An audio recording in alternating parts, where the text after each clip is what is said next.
Gimana cara berdoa supaya doa kita dijawab Tuhan? Mungkin hal yang pertama kita perlu pikirkan adalah bagaimana cara Tuhan jawab doa kita. Bagaimana kita yakin kalau doa kita dijawab Tuhan. Bisa aja mungkin hari ini Tuhan udah kasih jawabannya, tapi itu bertentangan dengan keinginan kita. Hari ini saya mau share 3 hal yang kita bisa sama-sama pelajarin. Yang pertama adalah datang dengan kekudusan. Yesaya 59 ayat 1-2 berbicara tentang bagaimana seseorang itu tidak dapat dijawab doanya atau didengar doanya oleh Tuhan, bukan karena pendengaran Tuhan yang kurang tajam, tapi karena terpisah oleh dosa-dosanya. Hari ini di saat kita berdoa sama Tuhan, bagaimana hubungan kita sama Tuhan? Apakah mungkin kita masih hidup dalam dosa? Ada dosa yang kita belum bisa tinggalkan.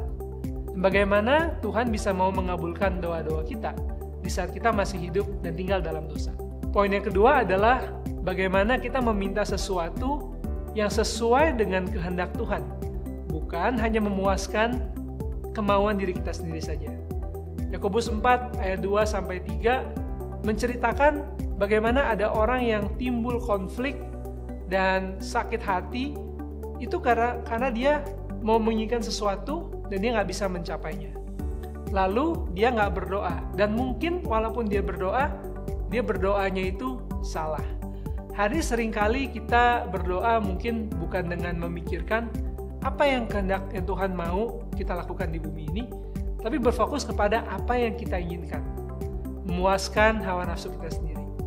Buat saya secara pribadi, di saat saya mengingat bagaimana Tuhan Yesus mengajarkan murid-muridnya untuk berdoa, adalah agar kehendak Tuhan terjadi di bumi sama seperti di surga. Boleh nggak sih kita hari ini meminta sesuatu? Boleh. Tapi kita juga harus pikirkan, apakah yang kita minta itu sesuai nggak dengan keinginan Tuhan? Dan poin yang ketiga adalah untuk kita bertekun.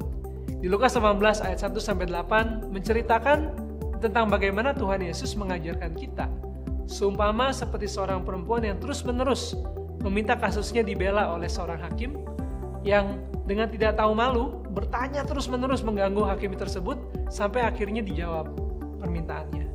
Kadang-kadang kita berdoa sama Tuhan, kita nggak punya sikap hati seperti perempuan ini.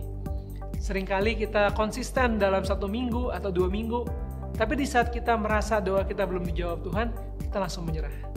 Tapi sebetulnya Tuhan mau hari ini melihat hati kita, bagaimana kita bersungguh-sungguh meminta kepada Tuhan. Terkadang kita harus lebih konsisten lagi, mendorong diri kita lagi untuk bisa rajin mendoakan apa yang kita mau doakan di hadapan Tuhan. Kalau 3 hal tadi sudah dilakukan, saya mau encourage kita untuk terus-menerus bertekun dengan prosesnya, karena terkadang berdoa kepada Tuhan itu bisa mengubahkan hati kita, bukan mengubahkan kondisinya. Saya juga mau mengencourage kita untuk terus-menerus menaruh perasaan kita kepada kehendak Tuhan, bukan kehendak kita sendiri. Mungkin Tuhan punya rencana yang lebih baik untuk kita hari ini, yang belum dapat kita mengerti, dan biar Tuhan yang mengajarkan kita melalui proses tersebut. Mari kita percaya bahwa Tuhan itu akan memberikan yang terbaik untuk kita pada waktunya. Amin.